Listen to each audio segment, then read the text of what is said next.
Kasi pag pinayagan namin may pumasok na maling tao sa buhay namin at pakikinggan namin sila dahil masaya silang kasama o dahil parang matalino sila pero wala naman takot sa iyo at hindi naman nagmamahal sa iyo kahit sino pa sila, Lord, bantayan namin ang aming sarili. Huwag kami magpapadala sa kanila. Huwag kaming makikinig sa anumang payo nila na ilalayo kami sa Diyos. Bagkus, Panginoon, magkaroon kami ng mga Mordecai sa buhay namin.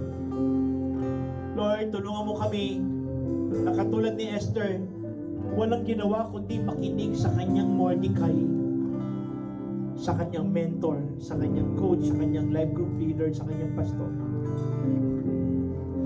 At Lord, kami ay maging katulad din ng ni Mordecai sa ibang tao. Hindi lang mga tao sa church, kundi kahit sa mga tao sa labas, maging Mordecai kami. Instead na kami ang ma-influence nila, kami ang mag-i-influence sa kanila para mapalapit sila sa Diyos at madala namin sila sa iyo at mabago ang buhay nila. So Father, right now, give me a Mordecai. Come on, I want you to pray. Bigyan mo ako ng Mordecai sa buhay ko. Na siya yung pakikinggan ko, susundin ko, at magiging lakas ko. Lord, bigyan mo kami. Kung sino man ang mga kapatid ko rito na wala pang Mordecai, Lord, hanapin mo sila. Bigyan mo sila. At kami rin po, Panginoon, ay maging Mordecai sa ibang tao.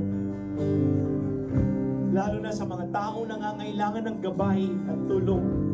Lord, gawin mo kaming Mordecai sa kanila.